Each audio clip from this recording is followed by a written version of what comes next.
Tem igrejas que fazem assim, não, a gente tem que agradar os jovens, então libera tudo. Então venha como está e permaneça como está. Então nesse afã de agradar os jovens, então vamos lá. Fumaça no palco, luzes de palco, parede preta, vamos fazer aqui um show, a música completamente fora do que diz, o que ensina a palavra de Deus, uma música reverente, vertical, o negócio é mais horizontal, é para agradar os sentidos, e aí você vem do jeito que você quiser, e vem com o uso de joias, e o que ela diz? Ao longo dos séculos, o que aconteceram com estes que seguiram por este caminho? Perderam o poder. O culto não passa de um entretenimento barato para alcançar uma juventude que pouco relacionamento tem com Cristo, compromisso zero e aprofundamento teológico nenhum. Então é a religião do sentir, da emoção. Você não tem mais a base. E é por isso que você vê muitos jovens e muitas pessoas hoje, elas deixam a igreja adventista, vai para a igreja universal, vai para a igreja católica, vai para... Sabe por quê? Porque não tem aprofundamento teológico, porque antigamente a pessoa tinha um aprofundamento teológico, ele podia brigar com o pastor, podia ficar revoltado com qualquer coisa, mas a fé dele não era abalada, porque ele sabia por que estava ali. Eu sou adventista não é porque eu gosto do pastor, eu sou adventista não é porque tem fumaça no palco, não é porque tem uma música legal, não é porque deixa eu usar joias, eu sou adventista porque eu tenho base teológica para ser adventista. Eu tenho base aqui, olha, na palavra de Deus. Eu sou dessa igreja porque essa igreja segue a Bíblia. Não importa o que aconteça. Mas isso está se perdendo. Perdeu-se o poder. Olá, queridos amigos, tudo bem com vocês? Sejam bem-vindos ao canal Fala Sério Pastor. É uma alegria tê-los aqui neste canal onde nós falamos sobre a Bíblia Sagrada, este livro tão especial. Respondemos questionamentos que são voltados para a fé, para a religião.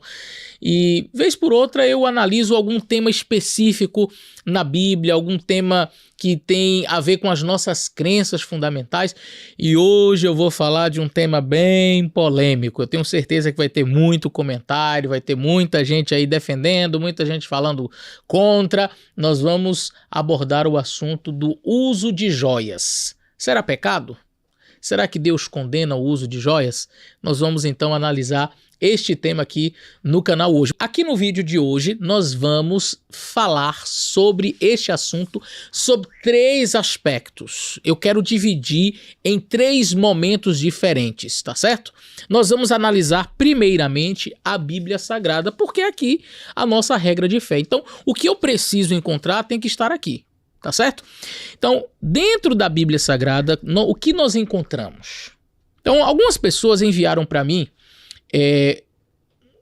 uma fala de uma moça, eu confesso que eu não conheço, portanto não vou citar o nome dela, não vou mencionar, não vou mostrar o rosto, nada, vou apenas usar os argumentos aqui que ela trouxe para responder. Alguém disse, mas ela é uma esposa de pastor. Gente, não interessa se a pessoa ela é esposa de pastor, se não é esposa de pastor, se é um próprio pastor. Eu não espero que a fidelidade e aquilo que está escrito aqui no Espírito de Profecia e o que tem como resolução votada da nossa igreja, eu não espero que isso seja seguido por todo mundo. Eu não espero.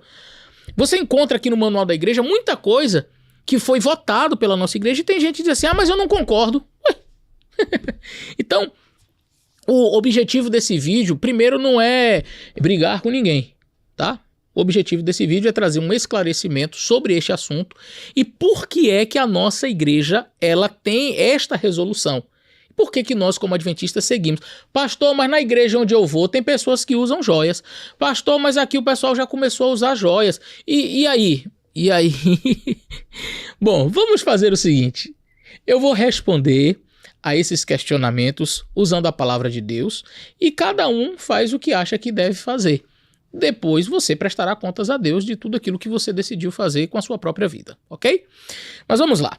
Eu vou pegar aqui os argumentos que foram trazidos e eu vou trazer uma argumentação que eu nunca vi ser utilizada para este assunto do uso de joias. E eu tenho certeza que vai ser bastante curioso. Você vai gostar muito.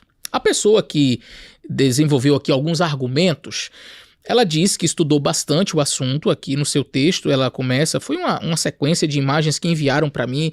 Os irmãos, olha pastor, olha essas imagens aqui, essa moça, ela disse que estudou muito esse assunto e ela então trouxe algumas, eu estou aqui com o meu celular olhando aqui alguns pontos que ela abordou. E ela diz, olha, eu estudei bastante a Bíblia, esse assunto não foi um assunto que eu trouxe assim de última hora. Ela disse que estudou realmente o assunto e que ela queria expor o seu próprio pensamento, mas sem tentar convencer ninguém. E o meu objetivo aqui também não é tentar convencer ninguém, não.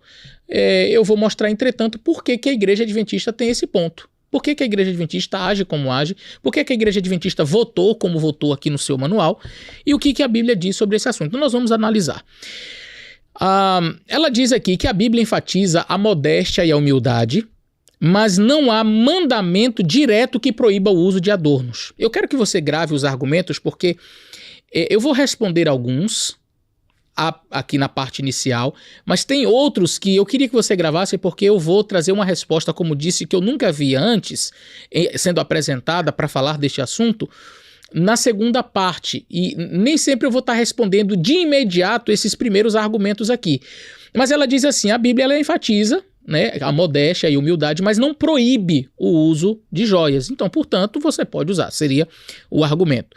Joias podem ser usadas com moderação e com o espírito humilde, sem que isso signifique vaidade. A intenção do coração é o que importa. E aí ela botou aqui 1 Samuel 16, verso 7. Vamos dar uma olhadinha? Porque ela diz assim, a intenção do coração é o que importa. E esse é um dos textos muito utilizados para defender o uso, não somente o uso de joias, mas algumas outras coisas que a Bíblia condena.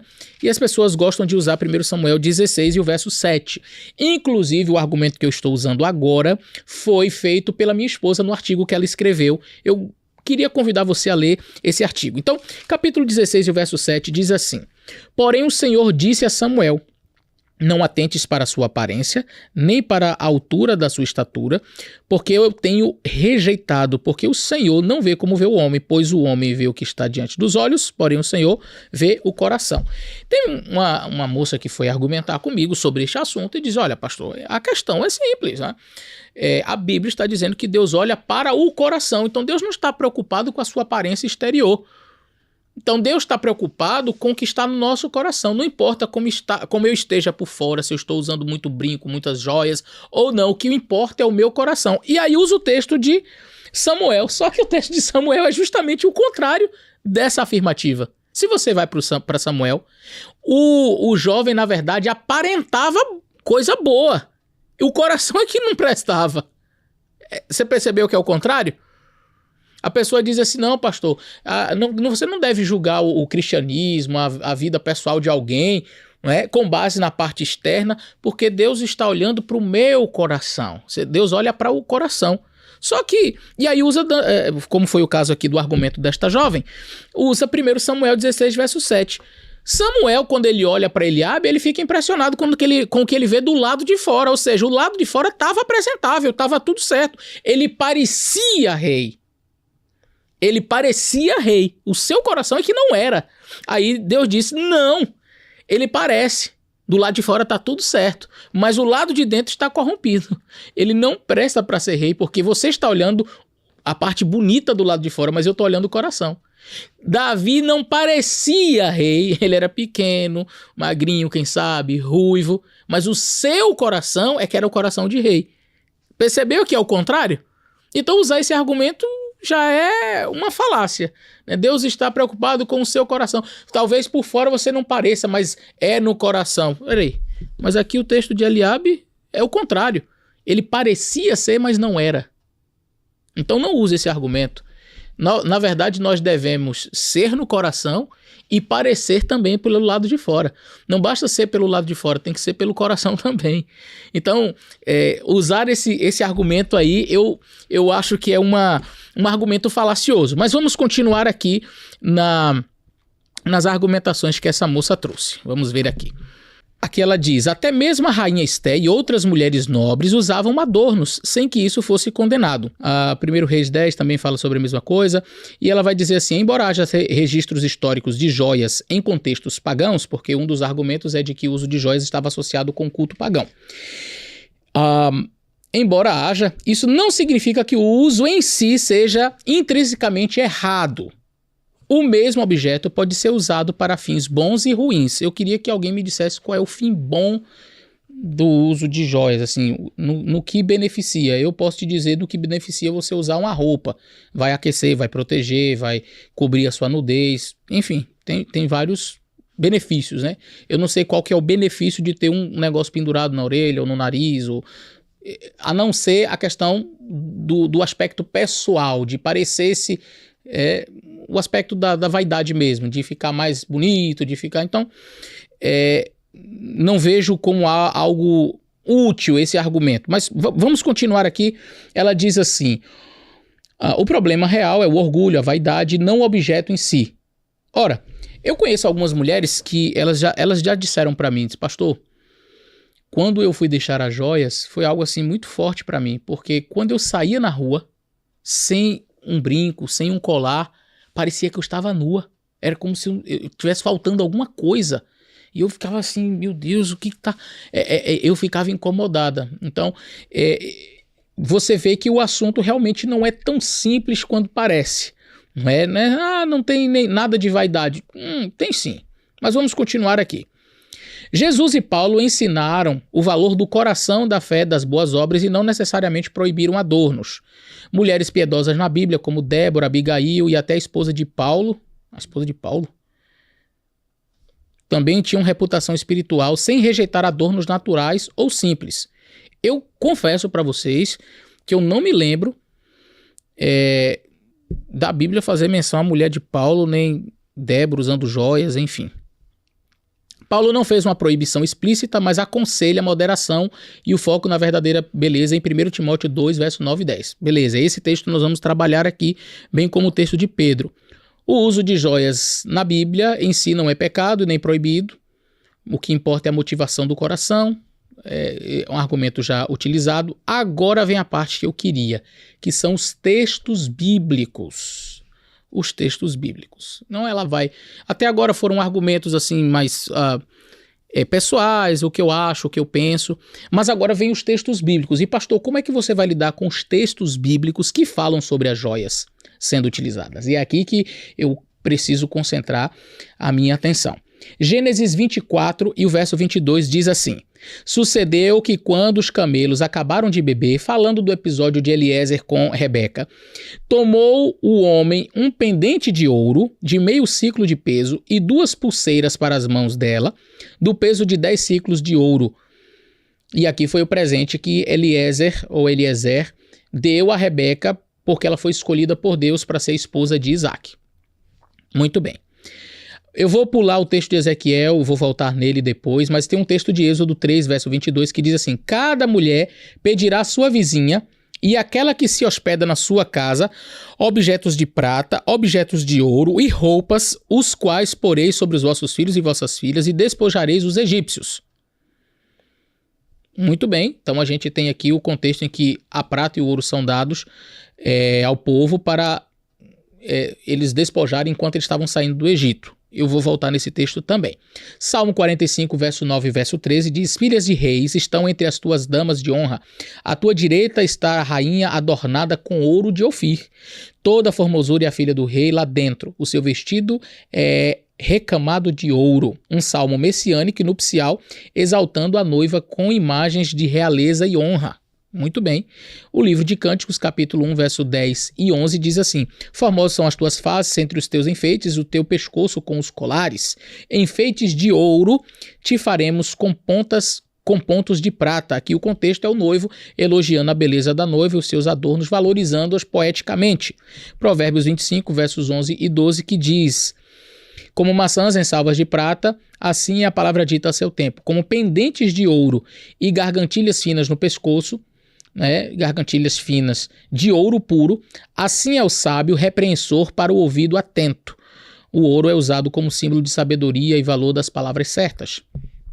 E Isaías 61, verso 10, regozijar-me-ei muito no Senhor, pois me cobriu com vestes de salvação, como a noiva que se enfeita com as suas joias. Aqui a comparação positiva entre a justiça de Deus e os adornos da noiva.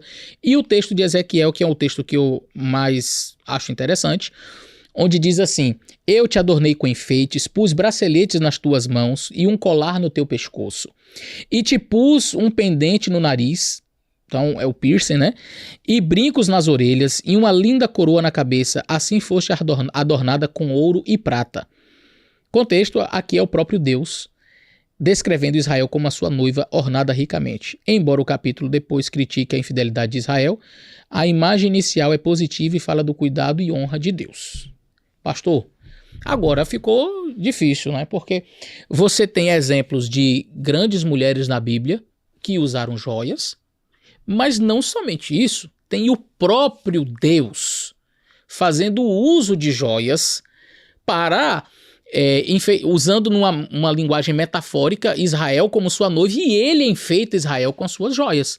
E aí, pastor, como é que você vai responder esses questionamentos? Porque Deus usaria algo que fosse assim, pecado, uma coisa errada, para poder usar como ilustração? Então, será que Deus faria isso? Então, essa é a pergunta que nós vamos responder. Ainda tem mais algum argumento que ela usa aqui, e ela termina dizendo, opa, só corrigindo, escrevi errado quando disse mulher de Paulo, era mulher de Isaac, então tá desculpado. Vamos lá. Alguns argumentos que foram utilizados aqui na parte inicial, ela diz que, olha, o que importa é o coração, mas que Deus não proíbe, que Deus não condena e que não há um texto na Bíblia que proíba, e isso eu quero que você grave, que proíba o uso dos adornos. Não há um texto na Bíblia que proíba.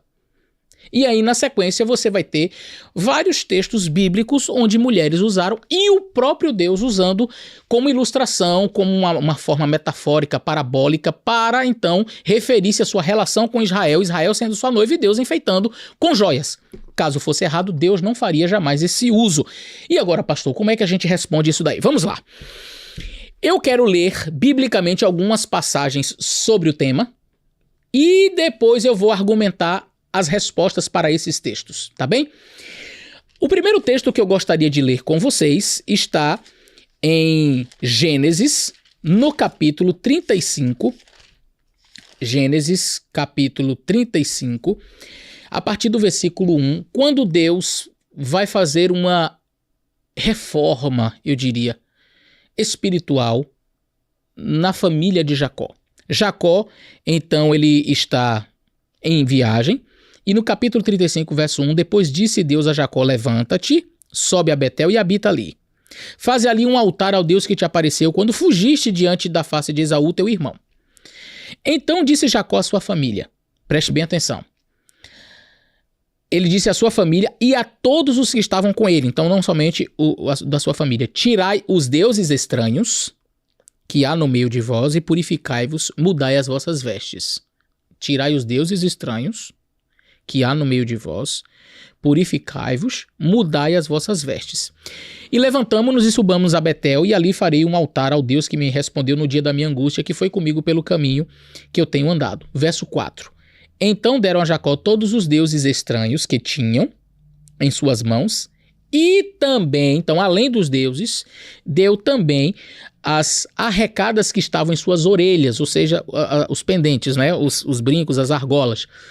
E Jacó os escondeu debaixo do carvalho que está junto a Siquém. Algumas pessoas associam estes pendentes, estas joias, a aqueles deuses estranhos, como sendo parte da idolatria.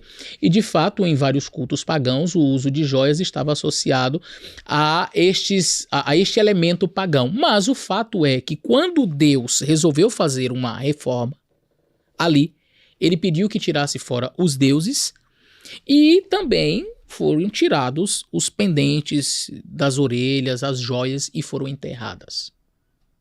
Então, esse é o primeiro texto que mostra para nós claramente que no momento em que Deus pediu para que fosse feito algo de purificação, essas coisas fossem tiradas.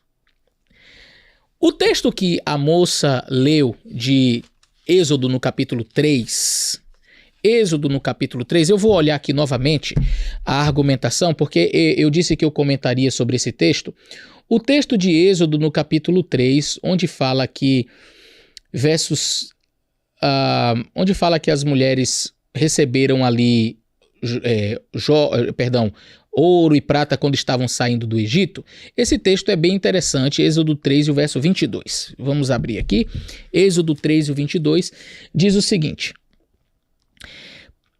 porque cada mulher pedirá à sua vizinha e à sua hóspede vasos de prata, vasos de ouro, vestes as quais porei sobre os vossos filhos e sobre vossas filhas, e despojareis o Egito. Eu acho interessante a pessoa usar esse texto para falar do uso de joias, como se Deus estivesse mandando eles pegarem as joias, porque o texto fala de vasos. O texto não está falando necessariamente de ornamentos, de pendentes, de colares. O texto está falando aqui, bem claramente para nós, de vasos de prata e vasos de ouro, que foram utilizados ali pelo povo de Israel, na fabricação, inclusive, de um bezerro de ouro, bem como pendentes que eles tinham. Não estou negando este fato. Não estou negando este fato, e a gente vai analisar esse texto também. Mas o fato é, eu não usaria, eu acredito que esse não é o melhor texto. Estou até dando a vantagem para o lado de lá. Eu acho que esse não é um bom texto. O de Ezequiel é muito bom, porque usa o próprio Deus. O de Rebeca é muito bom, porque fala claramente de Rebeca recebendo ali os pendentes e etc. A gente vai analisar esse texto também. Mas vamos ler Êxodo no capítulo 33. Capítulo 33. Este capítulo é muito interessante. Eu preciso dizer para vocês que o evento do bezerro de ouro está no capítulo 32. Para que as pessoas não digam assim, é por causa das joias que eles iam fazer um bezerro de ouro, por isso que Deus então mandou tirar. Já tinha sido feito o bezerro de ouro. O capítulo 33 está em outro, mais para frente. Eu quero ler com vocês. A partir do verso 1 diz assim: disse Deus a Moisés: vai, sobe aqui, tu e este povo que tu fizeste subir da terra do Egito, a terra que jurei a Abraão, a Isaque e Jacó, dizendo, a tua semente a darei.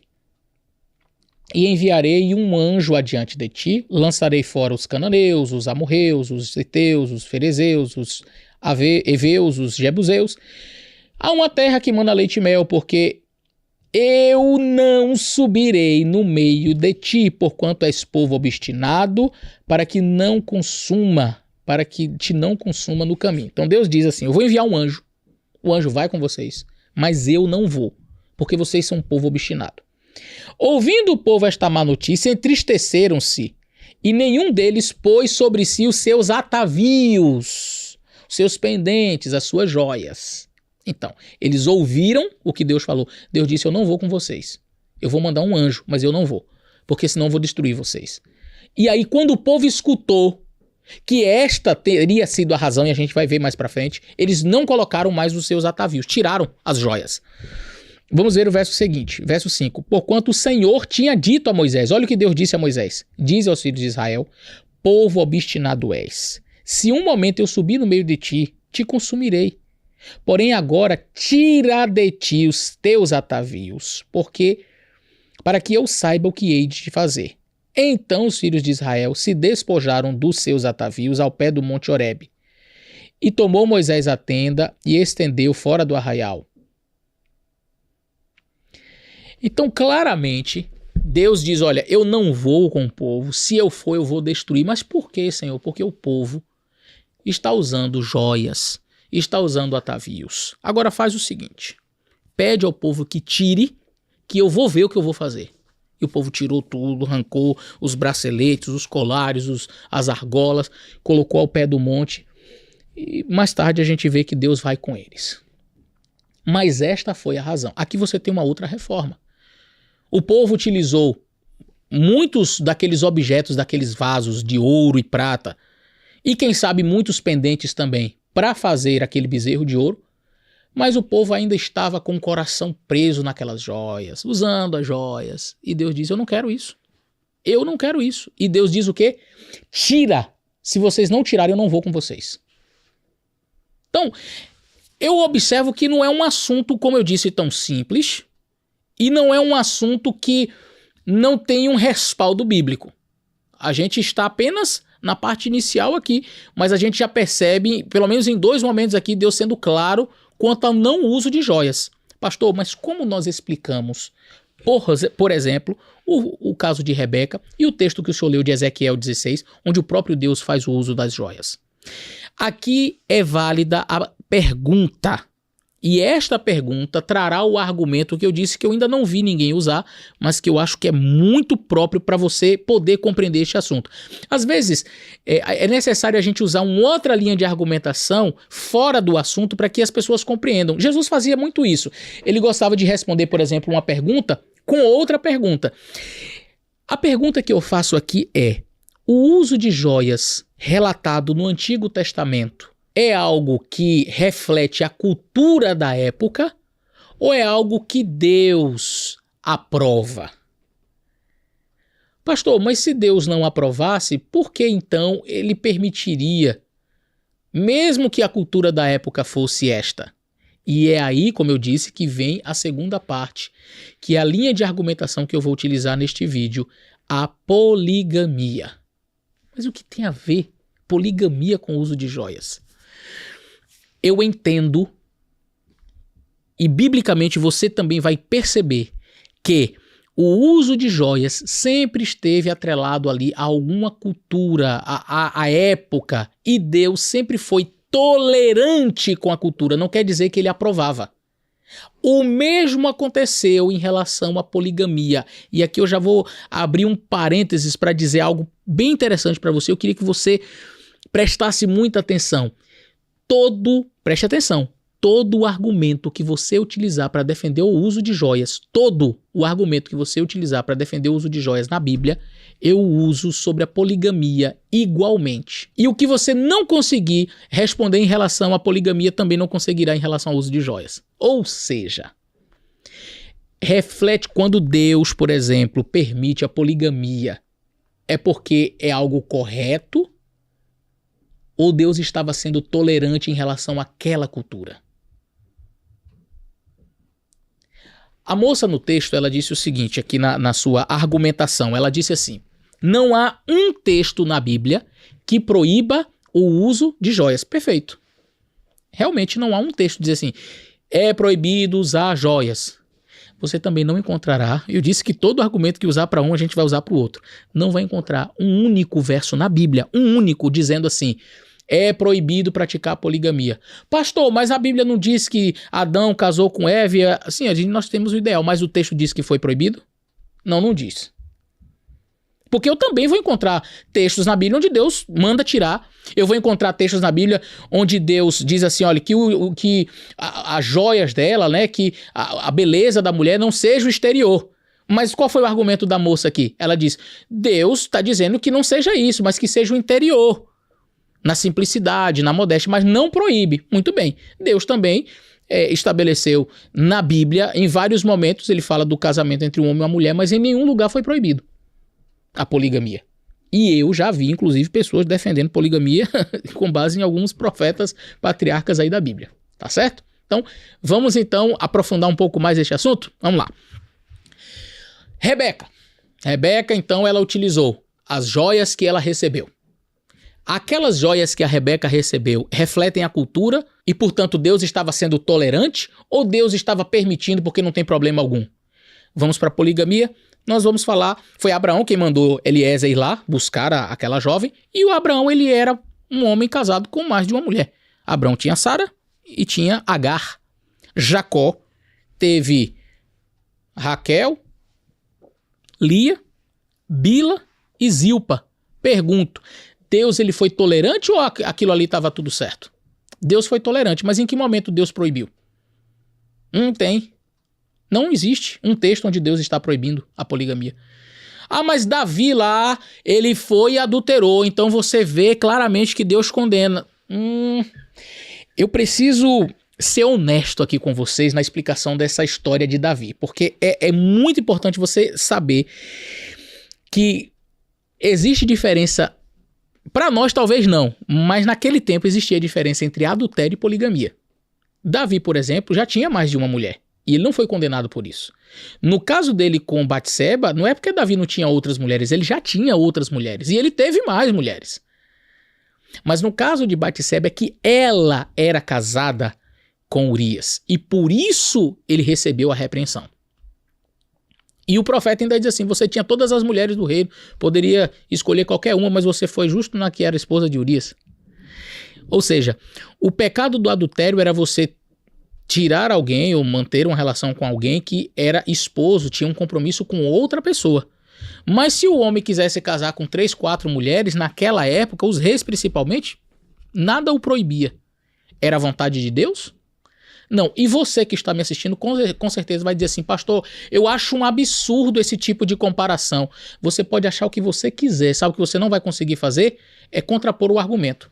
Porque se você achar um texto na Bíblia onde Deus proíbe, e eu tenho certeza que você é contra a poligamia. Você é contra a poligamia, porque não é possível que a pessoa do lado de lá, que está me assistindo, seja a favor da poligamia. Aí a gente já tem outro problema.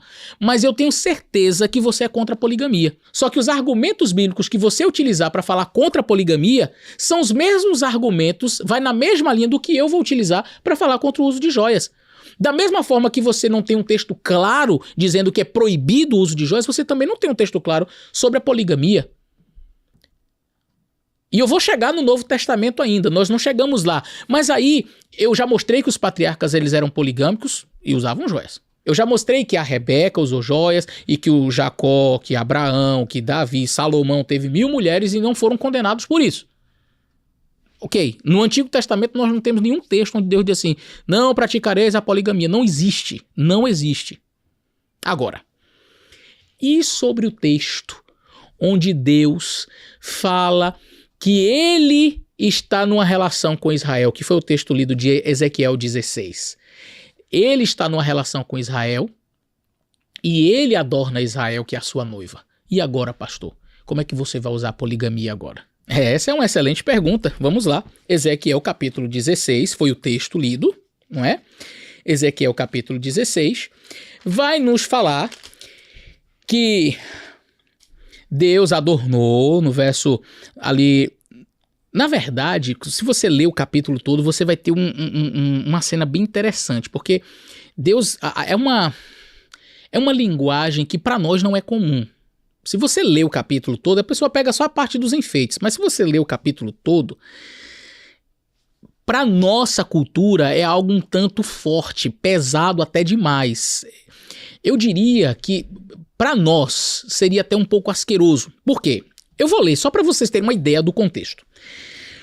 Também te vesti de bordadura, e te calcei com pele de texugo, te cingi com linho fino, e te cobri de seda, e te ornei com enfeites, e pus braceletes nas tuas mãos, e um colar ao redor do teu pescoço. Pus uma joia na tua testa, pendentes nas orelhas, e uma coroa de glória na cabeça. Então, a cena é de um senhor, de um homem, que é representado como Deus, vê o nascimento de Jerusalém, que é a sua noiva, mas vê desde criancinha, bebê, limpa ela do sangue, corta o cordão umbilical, ela cresce, mas cresce nua.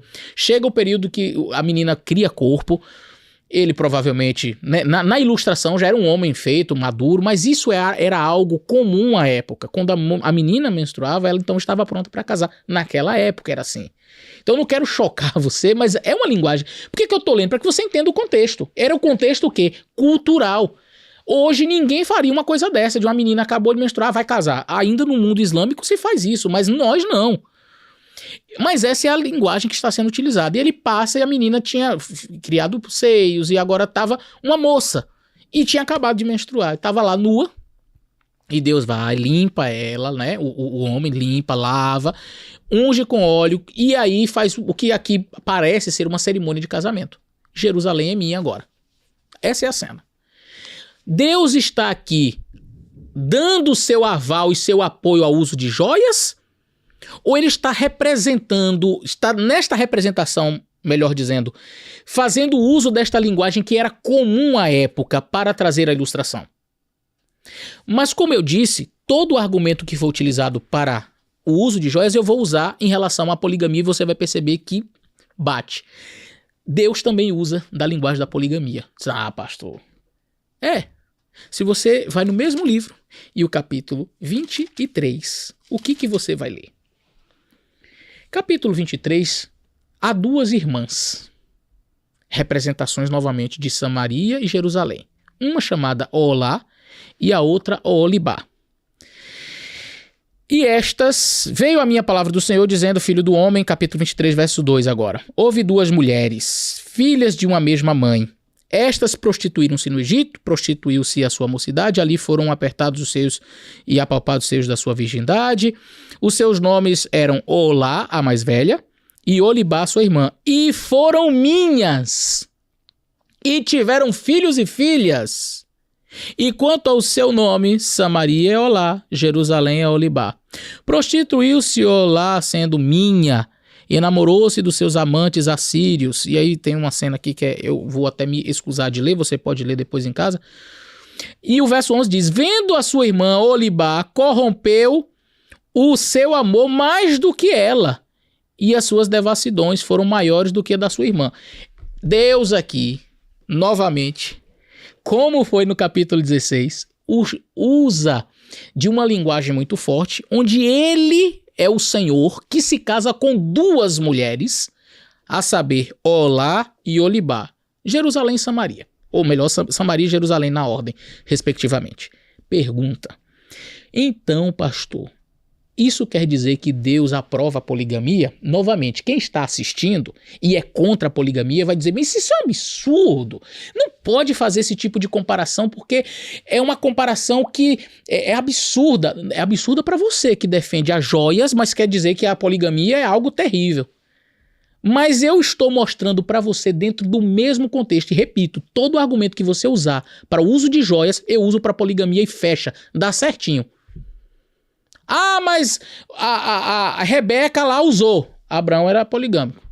Ah, mas aqui você tem o próprio Deus usando a ilustração das joias. Ele ornamenta Jerusalém. Eu também tenho ilustração de Deus casando com duas mulheres. E agora?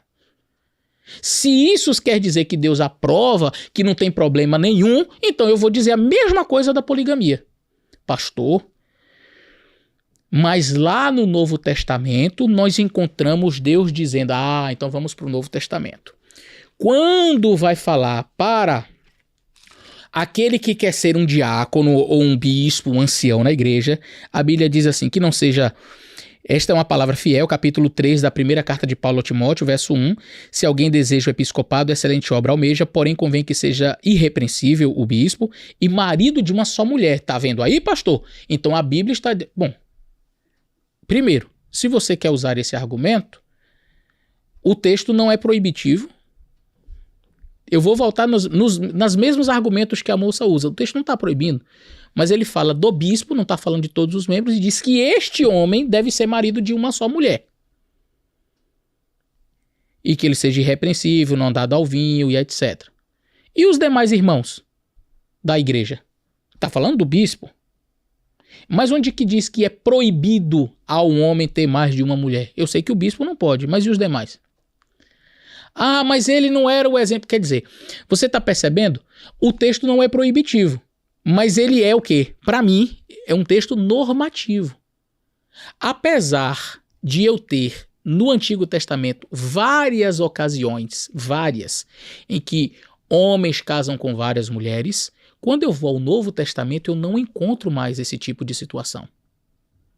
E quando eu vou trabalhar o aspecto, quando eu vou entender o assunto da poligamia no Novo Testamento, eu já vejo uma crescente no conhecimento e Paulo diz, olha, que seja marido de uma só mulher. Em outras palavras, não poligamia, não a poligamia.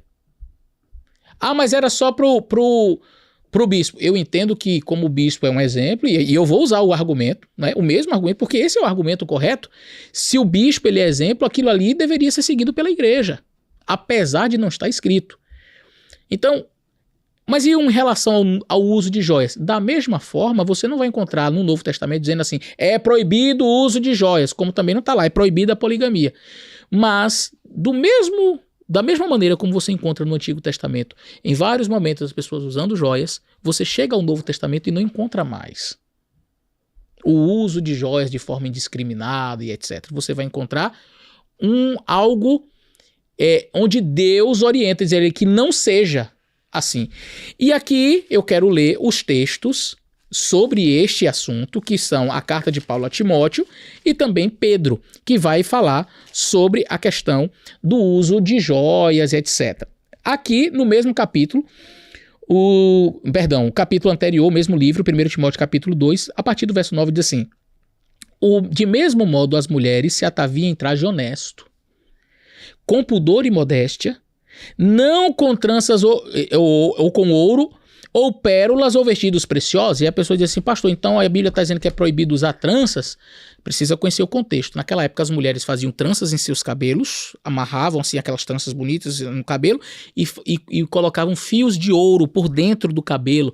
Era uma espécie de vaidade, né? Usavam fios de ouro e entrelaçavam ali nas tranças que elas faziam. Mas como convém às mulheres que fazem profissão de servir a Deus com boas obras. Então eu entendo o texto da mesma forma como diz aqui no capítulo 3, que seja marido de uma só mulher. Eu estou vendo aqui o ideal. Mesmo que o texto não diz assim, é proibido a mulher não usar, é proibido a mulher usar joias, como não tem aqui também no capítulo 3, e é proibido qualquer homem ter mais de uma mulher, não tem isso. Mas eu entendo que o ideal que Deus está colocando aqui, que seja marido de uma só mulher, deve ser seguido por todos, não só pelo bispo. E que o ideal, onde a mulher se traje com pudor e com modéstia, tirando o uso de joias, sem pérolas em ouro e etc. Esse é o ideal de Deus. Então aqui eu entendo um texto como normativo. E mais, quando nós vamos à carta de Pedro, aí a coisa fica melhor ainda. Porque quando nós vamos ver o que Pedro diz sobre este assunto, o capítulo 3, verso 2, nós precisamos dividir ele em duas partes. O que Deus diz para não ser e o que Deus diz para ser. Não é só o que você não deve ser, mas o que você deve ser. Olha o que diz o texto. Na primeira carta de Pedro, no capítulo 3, o verso 3, diz assim: o enfeite delas não seja. Pronto, aqui eu tenho algo normativo. Deus está dizendo o que não deve ser. O enfeite delas não seja o exterior. Então, o teu enfeite não seja o exterior. Como? No frisado dos cabelos, com o uso de aquele que eu falei, os fios de ouro nos cabelos, no uso de joias de ouro, na compostura de vestes. Mas um homem coberto no coração, aí agora vem o que deve ser. Como é que deve ser? No uso encoberto do coração, no incorruptível traje de espírito manso e quieto, que é precioso diante de Deus. Porque assim se adornavam também antigamente as santas mulheres que esperavam em Deus e estavam sujeitas ao seu próprio marido. Então, o texto está dizendo o que não deve ser, o que não deve ser, que não seja o uso de joias, mas que seja um espírito. Parece que algumas pessoas vão argumentar da seguinte forma: não dá para ter o espírito e ter. Não, o texto não diz assim, que o enfeite delas seja no interior. E cuidado com a parte exterior. Não, que o enfeite delas não seja com o uso de joias, né, do frisado dos cabelos, com joias de ouro, com postura de veste, ou seja, aqueles vestidos caríssimos que as mulheres usavam naquela época. O texto está dizendo, não seja isso. E que seja desta outra forma. Então o que nós notamos é que tanto para a poligamia quanto para o uso de joias, você vai encontrar uma crescente no pensamento. Você sai do Antigo Testamento, onde era normal e a cultura aceitava tanto o uso de joias quanto a poligamia, e você vai caminhando para o Novo Testamento, onde você tem um momento em que Deus ele chega e diz assim, olha, que seja assim. Jesus, quando vai falar sobre o casamento, ele diz, não foi assim no princípio, Deus fez o homem e a mulher. Ele não está dizendo que é proibido ter mais de uma mulher, mas quando ele diz que seja assim, que Deus fez assim, para mim é normativo. Quando o texto não diz em primeira carta de Paulo a Timóteo, capítulo 3, que seja marido de uma só mulher, não diz, e está proibido a poligamia. Mas eu entendo que quando ele diz que seja assim, o que eu estou entendendo? Que é normativo, Deus está dizendo, é para ser assim. Não estamos mais aqui, nós já crescemos neste assunto. A cultura já foi, o assunto, né, em relação à cultura já foi superado. Não, poligamia não. É normativo. Da mesma forma, você tem no Antigo Testamento o uso de joias, você chega, aí Paulo diz, ó, não seja assim. Que não seja assim. No frisado dos cabelos, no uso de joias. Aí você vai para Pedro e Pedro diz que elas não usem as joias, né? O enfeite delas não seja o adorno exterior. no uso de joias, na compostura de vestes, mas que seja o interior. Eu entendo o texto como normativo. O texto é normativo. É como se Deus estivesse dizendo assim, lá no Antigo Testamento era usado, era cultura, mas já superamos este assunto e já chegamos aqui no Novo Testamento de outra maneira. E aí eu já encontrei pessoas para dizerem assim para mim, mas isso não está no meu coração, isso não fere a minha dignidade, isso não fere, não atrapalha a minha relação com Deus. E se eu quiser eu uso, se eu não quiser eu não uso. Então deixa eu dizer, então por que tá brigando? Então por que tá fazendo questão? Então por que tá defendendo? Se pra você tanto faz, por que não deixar de usar? Você só briga, você só fala, você só discute, você só argumenta porque você é presa. Você só está argumentando para poder usar porque isso está no teu coração. Se não estivesse, você não usava. É simples. Mas isso não está no meu coração. Se não está, então por que você não segue o princípio bíblico? Onde Deus diz assim, que não seja o exterior. Porque eu não vejo como problema. Fala isso então para poligamia. Mas eu acho que um assunto não tem nada a ver com o outro. Repito, você pode falar o que você quiser.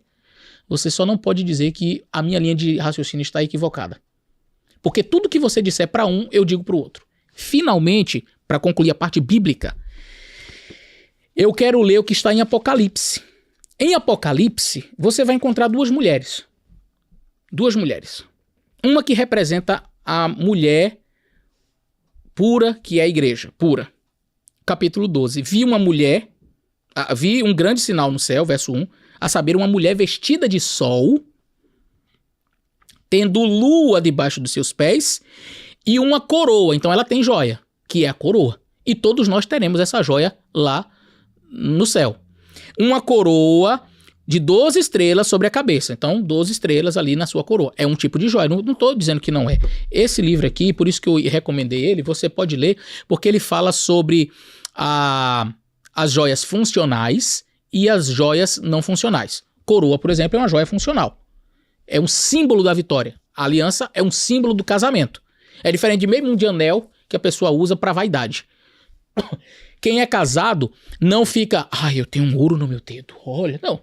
Você nem passa o dia pensando nisso aqui, porque é o seu compromisso, assim como a coroa é o símbolo da vitória. O livro vai tratar sobre isso e o Manual da Igreja, quando eu falar, também vai abordar essa questão. Mas o fato é que nós temos uma mulher adornada com a vitória, mas uma mulher pura, vestida de sol e na simplicidade. Muito parecido com o que a gente viu em Pedro e Timóteo. Mas, curiosamente, em Apocalipse 17 fala também de outra mulher que representa outra igreja, a igreja corrompida. O 17, verso 4 vai falar dessa mulher, diz assim: esta mulher estava vestida de púrpura e de escarlate, adornada com ouro, pedras preciosas, pérolas, e tinha na mão um cálice de ouro cheio das abominações da sua imundícia, da sua prostituição. Claramente, quando a Bíblia quer fazer uma distinção entre uma igreja pura e uma igreja impura, ele faz o quê? No Novo Testamento, ele já não usa uma linguagem do Antigo. Ele já usa uma linguagem diferente. Você vê que no Antigo estava relacionada à questão da prostituição. Aquela Olá e Olibá, que eram as mulheres, elas foram atrás de outros deuses e tudo mais, outros homens e tal.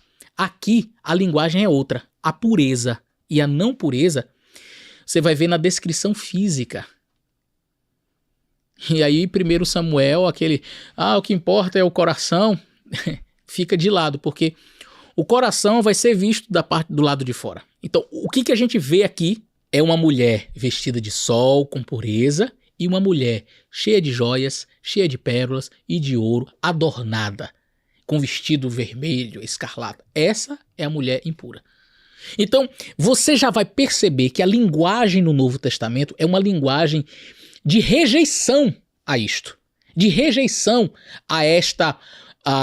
ao uso desses artigos. E mesmo quando a Bíblia vai utilizar este tipo de linguagem de adornos e etc., a gente entende que é ainda respeitando a cultura. Não estou dizendo aqui que no Novo Testamento ninguém utilizou joias, apesar de a gente não ter registrado, mas não estou dizendo que foi algo completamente abandonado, como também não estou dizendo que no Novo Testamento ninguém praticou a poligamia, apesar de não estar registrado, mas nós não podemos dizer que era uma prática que já era condenada ali, que em Israel não existia. Não estou dizendo isso. E seguramente Deus pode fazer o uso dessa linguagem ainda, mas como uma referência à cultura. Só que você já percebe claramente uma crescente em ambos os assuntos, tanto a poligamia quanto o uso de joias. Você já vai perceber uma crescente neste assunto. E quando Deus fala para a igreja sempre, olha, não usa. Que não seja isso, mas que seja assim.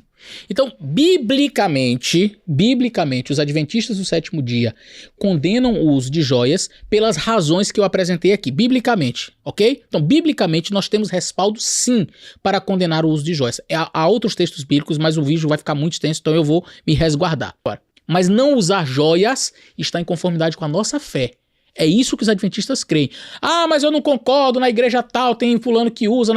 Não interessa. Se essas pessoas estão fazendo errado. E eu não vou usar meias palavras. Está errado e ponto.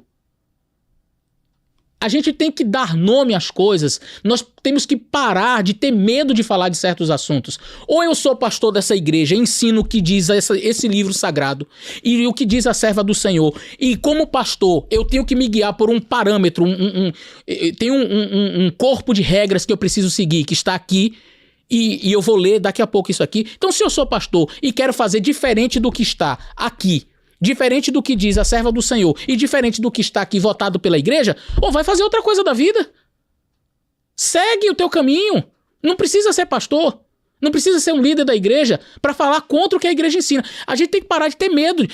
O que eu vejo hoje é que há muitos líderes e pastores até que têm medo de tocar nesse assunto, porque na igreja tem muitos irmãos ricos, muitos irmãos poderosos. Aí a esposa vem parecendo uma árvore de Natal para a igreja, enfeitada de cima e embaixo. É colar, é joias, é brincos. A gente não pode, tem que ter sensibilidade. A gente tem que ter cuidado para falar desse assunto aqui, tá? Que Deus abençoe vocês. Um grande abraço, mais um vídeo longo aí, mas um grande abraço e até o nosso próximo vídeo.